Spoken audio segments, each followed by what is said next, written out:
At Garden Time, we love bringing you new and interesting things, and so I'm with Jeff at the Portland Ashwagandha farm, and this is an ashwagandha root, and so tell us about it. It's really an interesting new thing for us.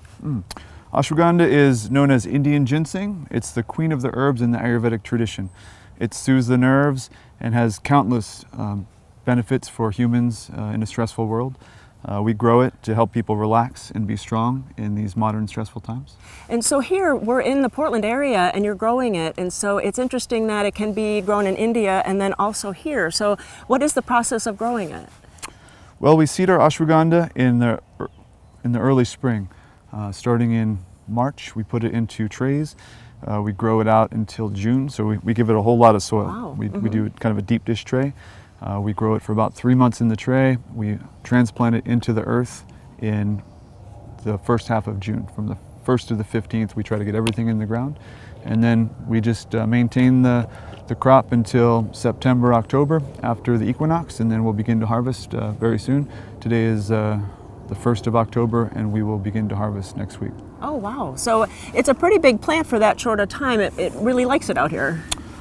Well, it likes the heat. So nice. they say that summer doesn't start here in the Willamette Valley until the 4th of July these days. So we wait for that heat to come. Once the soil warms up, just like a tomato or a pepper, it likes that warmth. And it's in that same family, so that's really interesting. And so you like to sell at the Beaverton Farmers Market, you sell the fresh herbs once you've harvested. So how would we would take it home and how would we prepare it to give us the benefits? Well, there's countless ways to prepare ashwagandha. A couple of years ago we made ashwagandha tomato sauce. One of the traditional methods of preparation is to chop it up and simmer it in fresh cow's milk. You can also use vegetable milk if you prefer, and it's great for before bed to help you relax and sleep very well. It's also good for the day for strength and stamina or mental focus and clarity for studying or work, all the things. And then what about the foliage? Is that healthy too and beneficial?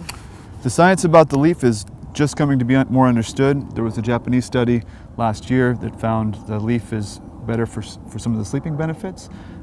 It's also good for countless other things. So the leaves have a lot of benefits as well. So it's ongoing research. That's really interesting. It's one of the most studied plants in the world, and we're finding more and more every day about the depth of benefits of ashwagandha. And I know that one of your kind of buzzwords is goosebumps. So tell us a little bit about the goosebumps. Well, part of the goosebumps is the warm, relaxing that ashwagandha provides. The other form that I receive goosebumps on a regular occasion is when people come and tell me their story with ashwagandha. There's 2 classes of people that are highly benefited. That's people with trouble sleeping and people with thyroid issues. These people come and talk about how ashwagandha has changed their life for the better. And for me, whenever we offer the ashwagandha, we always invite people to come back and tell us the story of what happened. Sure. It's really the goosebumps and the feeling of helping each other that keeps me going in this work. That is right. That must be so beneficial to you too.